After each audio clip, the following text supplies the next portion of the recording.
बलाज कत्ल केस में एक नया मोड़। तीफी भट्ट, जिनको इस केस का मरकजी मुल्जिम करार दिया जा रहा है, कल रात गिरफ्तार हो चुकी है इंटरपोल के जरिए। गिरफ्तारी किसने कराई, क्या होने जा रहा है, तमाम सवालों के जवाब आज इस वीडियो में जानिए। अस्सलामुअलैकुम जी, पाकिस्तान खबर टीवी के साथ मैं हूं आपकी मेजबान फारिया भट्ट। नाजरीन, आज कहानी कुछ यूं है जो कि सोशल मीडिया पर बहुत ही ज्यादा फेमस है इन दिनों। और कहानी ये है कि ये कहानी शुरू हुई है आज से तकरीबन 1.5 साल कबल।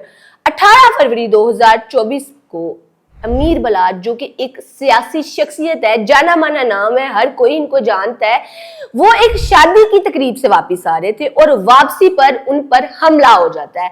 हमला इतना जानलेवा होता है कि वो अपनी जान से ही हाथ धो बैठते हैं।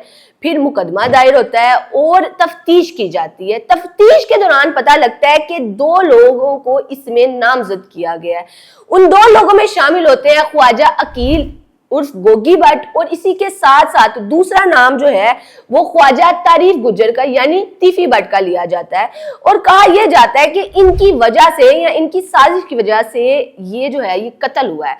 तो पुलिस हरकत में आ जाती है और फौरन से गिरफ्तारी के लिए इनको ढूंढने लग जाते हैं, लेकिन दोनों का कहीं भी नामो निशान नहीं पता लगता। मजीद तफ्तीश के बाद पता लगता है कि दोनों मुल्क से फरार हो चुके हैं। और जब मजीद तफ्तीश की गई तो पता लगा कि दोनों दुबई रवाना हो चुके हैं और यानी कि फरार हो चुके हैं। तो पुलिस ने मुख्तलिफ टीमें तश्कील दी और इस बात का सुराग लगाना चाहा कि अब वो किधर है। कुछ अरसे बाद गोगी भट्ट शामिल तफ्तीश हो गए और उन्होंने अपने बयानात रिकॉर्ड कराए और अब वो जमानत पर यहाँ है, लेकिन तीफी भट्ट का कोई नामो निशान नहीं था।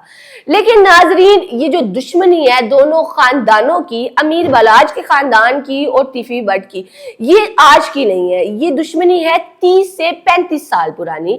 और इस दुश्मनी की वजह से बेशतर लोग जो हैं वो अपनी जान से हाथ धो बैठे हैं। दोनों खानदानों के बेशतर लोग कत्ल हुए और कुछ तो पुलिस मुकाबले में भी मारे गए, लेकिन ये दुश्मनी खत्म ना हो सकी। पुलिस की टीमों के जरिए पता लगा कि तीफी भट्ट भी दुबई में है और कल रात ये खबर आती है कि तीफी भट्ट को इंटरपोल के जरिए गिरफ्तार कर लिया गया है और कुछ दिनों बाद उनको लाहौर वापस लाया जाएगा और थाना चूंग में वो अपने बयानात रिकॉर्ड कराएंगे। लेकिन नाजरीन, इसमें जिनकी जानों का नुकसान हुआ है, जो इतने ज्यादा जाने गई हैं, उसका खमियाजा कौन भुगतेगा? क्योंकि गोगी भट्ट ने कुछ दिन पहले ही अपना एक बयान रिकॉर्ड कराया और उन्होंने अपने घर दावत पे बुलाया तमाम बड़े जर्नलिस्ट को और उन्होंने कहा कि मेरा इस केस से कोई लेना देना नहीं है, मेरी और तीफी भट्ट की तो लड़ाई हो चुकी थी और मैं इस केस से बिल्कुल ही बरी जिम्मा होता हूं। तो अब सवाल यह है कि तीफी भट्ट भी तो इस केस से मुकर तो नहीं जाएंगे? आगे क्या होने वाला है?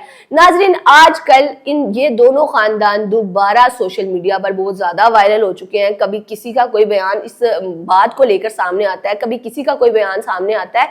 अब देखना यह है कि जब तीफी भट्ट को लाहौर लाया जाएगा तो उसके बाद ये केस कौन सा नया मोड़ लेता है, कौन सा नया रुख लेता है। राय का इजहार कमेंट सेक्शन में जरूर कीजिएगा। अब तक के लिए इतना ही नाज़रीन, मुझे दे इजाजत। अल्लाह के बाद।